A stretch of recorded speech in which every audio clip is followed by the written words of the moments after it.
ಮುನ್ನೂರು ಕಾಪು ಸಮಾಜದ 25ನೇ ವರ್ಷದ ಮುಂಗಾರು ಸಾಂಸ್ಕೃತಿಕ ರಾಯಚೂರು ಬೆಳ್ಳಿ ಹಬ್ಬಕ್ಕೆ ಸುತ್ತನೂರಿನ ಜಗದ್ಗುರು ಶ್ರೀ ಶಿವರಾತ್ರಿ ದೇಶಿಕೇಂದ್ರ ಮಹಾಸ್ವಾಮಿಗಳು ಪ್ರಪ್ರಥಮ ಬಾರಿಗೆ ಆಗಮಿಸಿರುವುದು ಮುನ್ನೂರು ಕಾಪು ಸಮಾಜದ ಹಾಗೂ ಜಿಲ್ಲೆಯ ಜನರ ಪುಣ್ಯ ಎಂದು ಮುನ್ನೂರು ಕಾಪು ಸಮಾಜದ ಹಿರಿಯ ಮುಖಂಡರು, ಮಾಜಿ ಶಾಸಕರು ಹಾಗೂ ಹಬ್ಬದ ರೂವಾರಿ ಎ ಪಾಪರೆಡ್ಡಿ ಅವರು ಹೇಳಿದರು.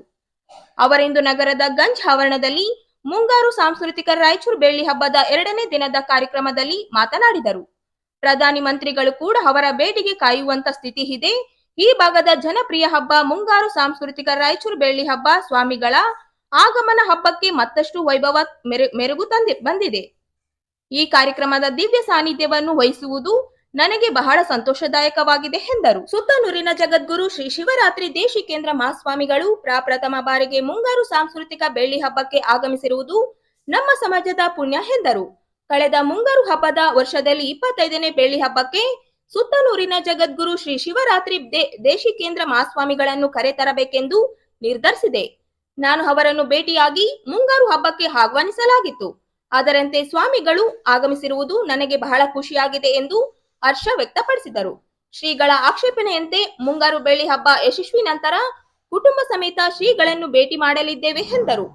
ಕಾಶಿಪೀಠದ ಡಾಕ್ಟರ್ ಮಲ್ಲಿಕಾರ್ಜುನ ವಿಶ್ವಾರಾಧ್ಯ ಶಿವಾಚಾರ್ಯ ಮಹಾಭಗವತ್ಪಾದರು 2ನೇ ಬಾರಿ ಮುಂಗಾರು ಹಬ್ಬಕ್ಕೆ ಆಗಮಿಸಿದ್ದು, ಸ್ವಾಮಿಗಳು ಬಂದ ನಂತರ ಜಿಲ್ಲೆಯಲ್ಲಿ ಉತ್ತಮ ಮಳೆ ಬೆಳೆ ರೈತರು ಸಮೃದ್ಧಿಯಾಗಿದ್ದರು ಎಂದರು. ಶಿವರಾತ್ರಿ ದೇಶಿಕೇಂದ್ರ ಮಹಾಸ್ವಾಮಿಗಳು ವೀರ ಸಿಂಹಾಸನ ಮಹಾ ಸಂಸ್ಥಾನ ಮಠ ಶ್ರೀ ಕ್ಷೇತ್ರ ಕಿತ್ತೂರು ಪರಮ ಪೂಜರಿಗೆ ನಮ್ಮ ರಾಯಚೂರಿನ ಎಲ್ಲ ಜನತೆಯ ಪರವಾಗಿ ಪುಣ್ಯ ಮಾಡಿ ಇಲ್ಲಿ ಬಂದಿದ್ದೇವೆ ಅಂತ ವಿಷಯದಲ್ಲಿ ನಮ್ಮ ಎಲ್ಲ ಸ್ವಾಮೀಜಿಗಳು ನೋಡಿ ಎಷ್ಟು ಮಂದಿ ಸ್ವಾಮೀಜಿಗಳಿದ್ದಾರೆ.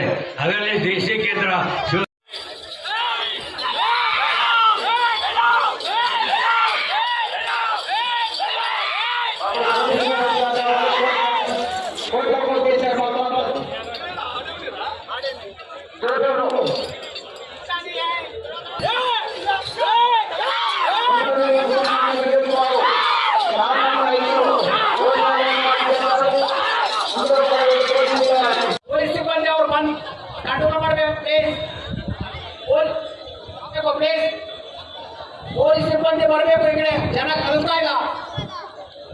ದಯಮಾಡಿ ಪೊಲೀಸ್ ಭಕ್ತರು ಇಲ್ಲಿ ಒಳಗಟ್ಟು ಪಕ್ಕದಲ್ಲಿ ಸರ್ಕಾರ ಎತ್ತುಗಳು ಓಡಾಡಕ್ಕೆ ದಾರಿ ಮಾಡಿ ಕೊಡ್ಬೇಕಂತ ಹೇಳಿ ವಿನಂತಿ ಮಾಡಿಕೊಳ್ತೇವೆ.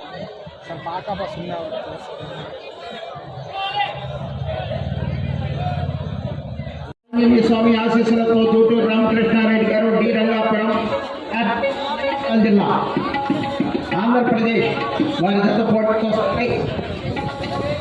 నాయుడు గారు రేమటి గ్రామం కర్నూలు రూరల్ కర్నూలు జిల్లా వారి జత రెడీగా ఉండాలి.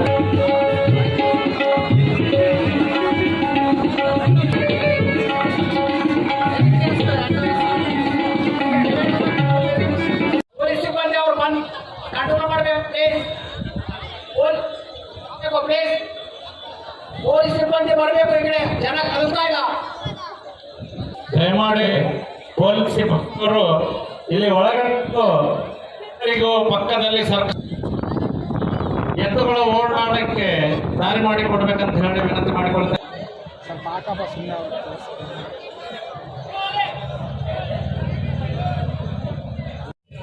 ಉತ್ತರ ಕರ್ನಾಟಕದಲ್ಲಿ ಇದನ್ನು ವಿಶೇಷವಾಗಿ ಆಚರಣೆ ಮಾಡ್ತಕ್ಕಂಥದ್ದು. ಉತ್ತರ ಕರ್ನಾಟಕದಲ್ಲಿ ಅದರಲ್ಲೂ ಕೂಡ ನಮ್ಮ ಈ ಒಂದು ಕಲ್ಯಾಣ ಕರ್ನಾಟಕ ಭಾಗದಲ್ಲಿ ಕರ್ನಾಟಕಕ್ಕೆ ವಿಶೇಷ ಅನ್ನುವಂಥ ರೀತಿಯಲ್ಲಿ ಸಾಂಸ್ಕೃತಿಕ ಹಬ್ಬವನ್ನು ಆಚರಿಸ್ತಾ ಇರುವಂತಹ ಒಂದು ಭಾಗ ಯಾವುದು ಅಂತಂದರೆ ರಾಯಚೂರು ಅನ್ನೋದಕ್ಕೆ ನೀವೆಲ್ಲ ಅಭಿನಂದನಾರ್ಹರು. ಅದನ್ನು ಮಾಡಿರುವಂಥ ಪಾಪರೆಡ್ಡಿಯವರು ಇದನ್ನು ಸುಮಾರು 25 ವರ್ಷಗಳ ಹಿಂದೆ ಅಲ್ಲಿಂದನೂ ಕೂಡ ಪ್ರಾರಂಭಿಸಿ ನಿರಂತರವಾಗಿ ನಡೆಸ್ಕೊಂಡು ಬಂದಿರತಕ್ಕಂತಹದ್ದು ಒಂದು ಸೋಜಿಗವನ್ನು ಉಂಟು ಮಾಡುವಂತಹದ್ದು. ಈಗ 1-2 ತಿಂಗಳುಗಳ ಹಿಂದೆ ಬಂದಾಗ ಹೀಗೆ ಸಾಂಸ್ಕೃತಿಕ ಹಬ್ಬ ಇದೆ, ದಸರಾದ ಮಾದರಿಯಲ್ಲಿ ನಡೆಯುತ್ತೆ, ಮತ್ತೊಂದು ದಿವಸ ಅದ್ದೂರಿಯಾದ ಮೆರವಣಿಗೆ ಇರುತ್ತೆ. ನಮ್ಮ ದೇಶದ ಅನೇಕ ರಾಜ್ಯಗಳಿಂದ ಸಾಂಸ್ಕೃತಿಕ ತಂಡಗಳು ಬಂದು ಇಲ್ಲಿ ಸಾಂಸ್ಕೃತಿಕ ಕಾರ್ಯಕ್ರಮವನ್ನು ನಡೆಸ್ತಾರೆ ಹಾಗೆ ಅಂತ ಹೇಳಿದ್ರು. ನಮ್ಗೆ ಅದನ್ನು ಕೇಳಿ ಆಶ್ಚರ್ಯವಾಯಿತು, ನಿಜವಾಗ್ಲೂ ಹೇಳ್ತಾರೆ ಅಥವಾ ನಡೀಲಿಕ್ಕೆ ಸಾಧ್ಯನಾ ಅಂತೇಳಿ. ಆದರೆ ವಾಸ್ತವವಾಗಿ ಅದನ್ನು ಅಕ್ಷರಶಃ ಈ ಕಾರ್ಯಕ್ರಮವನ್ನು ಅವರು ಏರ್ಪಡಿಸಿರೋದು ಬಹಳ ಮುಖ್ಯವಾಗಿ ಗಮನಿಸಬೇಕಾದಂತಹದ್ದು. ನಾವು ಇವತ್ತೇನು ಕಲ್ಲನ್ನು ಕಟ್ಟಿ ಓಡಿಸುವಂತಹ ಒಂದು ಕಾರ್ಯಕ್ರಮ ಈಗ ನಡೀತಾ ಇದೆ, ಶ್ರೀಗಳಲ್ಲಿ ಪ್ರಸ್ತಾಪ ಮಾಡಿದ್ರು. ನಾವು ಕಂಬಳದ ಓಟವನ್ನು ನೋಡಿದ್ವಿ, ಎತ್ತಿನ ಗಾಡಿಗಳ ಸ್ಪರ್ಧೆಯನ್ನು ನೋಡಿದ್ವಿ. ಇದೇ ಮೊದಲಿಗೆ ಈ ಥರ ಕಲ್ಲನ್ನು ಕಟ್ಟಿ ಈ ಥರ ಒಂದು ಎತ್ತುಗಳಿಂದ ಇಂತಹ ಸ್ಪರ್ಧೆಯನ್ನು ಏರ್ಪಡಿಸ್ತಕ್ಕಂತಹದ್ದು. ಅದನ್ನು ಏರ್ಪಡಿಸುವ ಸಂದರ್ಭದಲ್ಲಿ ಹೇಗೆ ಏರ್ಪಡಿಸುವ ಬಗ್ಗೆ ಒಂದು ಆಲೋಚನೆ ಮಾಡಬೇಕಾದಂಥ ಮಾತುಗಳನ್ನು ಕೂಡ ಹೇಳಿದ್ದಾರೆ. ಮನುಷ್ಯ ಸ್ಪರ್ಧಾತ್ಮಕವಾದಂಥ ಯುಗ ಇದು. ಇಂತಹ ಸ್ಪರ್ಧೆಗಳು ನಮ್ಮ ಭಾರತದಲ್ಲಿ ಹಿಂದಿನಿಂದ ಹೇಗೆ ನಡೆದುಕೊಂಡು ಬಂದಿತ್ತು ಅನ್ನೋದಕ್ಕೆ ಅದೊಂದು ಸಾಕ್ಷಿಯಾಗಿದೆ. ಇವತ್ತು ಮನುಷ್ಯನ ಬುದ್ಧಿಯಲ್ಲಿ ಆತನ ವಿಕಾಸಕ್ಕೆ ಸ್ಪರ್ಧೆಯನ್ನು ನಡೆಸಬೇಕಾದಂಥ ಅವಶ್ಯಕತೆ ಇದೆ. ಆದರೆ ನಮ್ಮ ಭಾರತದ ಜನ ಹಿಂದೆ ಸಾಂಸ್ಕೃತಿಕ ಕಾರ್ಯಕ್ರಮಗಳಲ್ಲೂ ಕೂಡ ಹೇಗೆ ಒಂದು ಸ್ಪರ್ಧಾತ್ಮಕವಾದ ಭಾವನೆಯಿಂದ ಮನುಷ್ಯನಲ್ಲಿ ಅಂತರ್ಗತವಾಗಿರುವಂತಹ ಆ ಒಂದು ಎಲ್ಲ ಶಕ್ತಿಗಳಿಗೆ ವಿಕಾಸಕ್ಕೆ ಅವಕಾಶವನ್ನು ಕಲ್ಪಿಸಿಕೊಟ್ಟಿರುವಂತಕ್ಕಂತಹದ್ದು ವಿಶೇಷವಾಗಿ ಗಮನಿಸಬೇಕಾದಂತಹದ್ದು. ರಾಯಚೂರು ಅನೇಕ ಕಾರಣಗಳಿಂದಾಗಿ ವಿಶೇಷವಾದ ಮಹತ್ವವನ್ನು ಪಡೆದುಕೊಂಡಿರ್ತಕ್ಕಂತಹದ್ದು. ಇವತ್ತು ಇಡೀ ನಮ್ಮ ರಾಜ್ಯದಲ್ಲಿ ಹೆಚ್ಚಿನ ಒಂದು ಭತ್ತವನ್ನು ಬೆಳೆಯುವಂತಹ ಕ್ಷೇತ್ರವಾಗಿದೆ. ಹೊಲಸಾಗಿ ಭತ್ತವನ್ನು ಬೆಳೆಯುವಂತಹದ್ದು, ಅದನ್ನು ಶುದ್ಧವಾಗಿ ಇಟ್ಟು ನಮ್ಮ ದೇಶದ ಅಗಲಕ ಮೂಲೆ ಮೂಲೆಗಳಿಗೆಲ್ಲ ಸಲ್ಲಿಸುವಂಥ ಕೀರ್ತಿ ರಾಯಚೂರಿಗೆ ಸಲ್ಲುವಂತಹದ್ದು. ಅಂತಹ ನಾಡಿನಲ್ಲಿ ಹೀಗೆ ಇಂತಹ ಕಾರ ಹುಣ್ಣಿಮೆಯ ದಿವಸ ಈ ಕಾರ್ಯಕ್ರಮವನ್ನು ಏರ್ಪಡಿಸಿರೋದು ಅತ್ಯಂತ ಸಂತೋಷ ಸಂಗತಿ. ಹಾಗೆ ಅಂತೇಳಿ ಪಾಪಾರೆಡ್ಡಿಯವರ ಬಗ್ಗೆ ಇಲ್ಲಿ ಮಾತನಾಡ್ತಾ ಶ್ರೀಗಳೆಲ್ಲ ತುಂಬ ಮೆಚ್ಚುಗೆಯನ್ನು ಮಾತುಗಳನ್ನು ಹೇಳಿದ್ದಾರೆ. ಒಂದು ಹಿಂದೆ ಚಂದಮಾಮ ಅಂತ ಒಂದು ಪೇಪರ್ ಬರ್ತಿತ್ತು, ಅದರಲ್ಲಿ ಕಾಯಮ್ಮಾಗಿ ಒಂದು కథ ఇరుతుంది. గిద్దు కాబట్టి ఆ గిద్దు ఎట్లా ఉంది మనకు తెలుసు. మన దగ్గర కూడా ఉన్నాయి గిద్దులు. అది ఏనుగు ఎట్లా తాకత్తు ఉంటుంది, శక్తి ఉంటుంది. ఆ శక్తి ఈ ఒంగోలు గిద్దలు అయితే మళ్ళీ ఏ గిద్దలు కూడా ఈ యొక్క తాకత్తు లేదు. కాబట్టి మీరు ఒంగోలు గిద్దను తీసుకొని వచ్చి మీ యొక్క కార్యక్రమం అంటే ఆనందకోసరವಾಗಿ ఈ యొక్క కార్యక్రమం చేస్తున్నారు. కానీ కొన్ని గిద్దలకి కొంచెం త్రాసు ఉంటాయి. ఎక్కువ త్రాసు ఇవ్వకుండా, వాళ్ళని ఎక్కువ కొట్టకుండా, వాళ్ళకి అంటే గిద్దలకి మంచిగా మీరు తిని అన్ని పెట్టి ఉంటారు తిండిలు. కానీ ఇప్పుడు ఎక్కువ త్రాసు పెడితే కొంచెం వాళ్ళకి కూడా జీవం ఉన్నది. అందుకంటే ఎక్కువ త్రాసు పెట్టకుండా మనం కూడా ఆరంజనం తీసుకుంటాం, మనం కూడా మనోరంజనం చేయాలి, వద్దనట్లేదు. కానీ వాళ్ళకి ఆ గిద్దలకి త్రాసు చేయకుండా మనోరంజన చేస్తే మంచిది. ఎందుకంటే ఒక గిద్దు కింద పడింది కాబట్టి మేము చెప్తున్నాం అందరికీ. ఆ వాళ్ళ యొక్క గిద్దలు అంటే మన జీవము.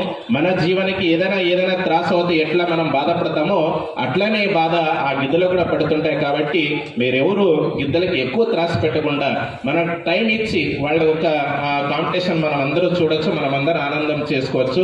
ఆ ఒక పాపారెడ్డి గారు వాళ్ళ సమాజం కోసం ఇన్ని మంచి పనులు ఆయన చేస్తున్నారు. ఎందుకంటే ఆయన సొంతం కోసం ఏను కోరకుండా, అంటే సమాజం కోసము పెద్ద ఒక హాస్పిటల్ చేయాలంటే ఆయన ఒక సంకల్పం ఉంది. ఆ సంకల్పము తొందరగా కానీ అంటే మేము కూడా ఆ భగవంతుడి దగ్గర ప్రార్థన చేస్తాము. ఎందుకంటే సమాజం కోసమే జీవించడం ఎవరెవరు ఉంటే ఆ ఒక ఈ పాపారెడ్డి గారు ఆ సమాజం కోసం మున్నూరు కాపు సమాజము ఇది ఆంధ్ర నుంచి తెలంగాణ నుంచి ఇక్కడ వచ్చారు. కానీ తెలంగాణ నుంచి ఇక్కడ వచ్చి మనం కూడా అంటే ఆంధ్రాలో కాకుండా మనం కర్ణాటకలో ఉన్నాం కాబట్టి కర్ణాటకలే మనం అందరూ కన్నడ వాళ్ళకు కూడా మేము కూడా కన్నడ వాళ్ళలాగా ఉంటామంటే ఒక సంకల్పం తీసుకోండి. ఇది మున్నూరు కాపు సమాజం కోసం చేస్తున్నారు. ముఖ్యంగా మున్నూరు కాపు సమాజం కోసం హాస్పిటల్ ఉంది. కానీ మున్నూరు కాపు సమాజంతో పాటు మన అందరి కోసం అంటే రైతులు ఉన్నవారు ఎవరెవరు వేరే సమాజం కోసం కూడా ఈ యొక్క సేవ చేయడానికి ఆయన పెద్ద ఒక సంకల్పం తీసుకున్నారు. ఆ సంకల్పం తొందరగా కానివ్వండి. అన్ని ఒక శివాచార ఒక సహకారము జగద్గురు ఒక ఆశీర్వాదం మీ పైన ఉంటుందండి. మీ వెనక మేము ఉన్నాము. మీరు ముందుగా మా సమాజం కోసం పని చేయండి అంటే ఎవడు ఇంత చెప్తూ మీరందరికీ ఆ జగదాది జగద్గురు పంచాచార్యులు జగద్గురు ವಿಶ್ವರಾಧ್ರ ఒక ఆశీర్వాదం అందరికి ఉంటుందంటే చెప్తుంటూ మన ಮಹತ್ಕಾರ್ಯ ಮಾಡತಕ್ಕಂಥ ವ್ಯಕ್ತಿ ನಮ್ಮ ಸಿಕ್ಕಂದ್ರೆ ನಮ್ಮದೇ ಎಲ್ಲರೂ ದೈವ ಅನ್ಬೇಕು ಮಕ್ಕಳ. ಯಾವ ಕಾಲಕ್ಕೂ ಇಂಥ ಮಹತ್ಕಾರ್ಯ ಇವತ್ತು ಬೆಳ್ಳಿ ಹಬ್ಬ ಅಂದ್ರೆ ಅವನೇ ಸಾಕ್ಷಾತ್ಕಾರವಾಗಿ ಬೆಳ್ಳಿನವನಾಗಿ ನಿಂತ್ಕೊಂಡ್ಬಿಟ್ಟಾನೆ ಇವತ್ತು. ನನಗೆ ಮಾತ್ರ ನೋಡಿ ಪೂರ್ತಿ ಬರಬ ಸಂತೋಷ ಆಗೈತೆ ನೋಡಿ. ಅವನು ಯಾವರು ಕೇಳ್ತಾನೆ ಅವರು ಕೊಟ್ಟೆ ಹೋಗ್ತೀವಿ ಮಕ್ಕಳ. ಇನ್ನೇನು ಬೇಕು? ಇಂಥ ಮಹತ್ ಕಾರ್ಯವನ್ನು ಸೇವಾ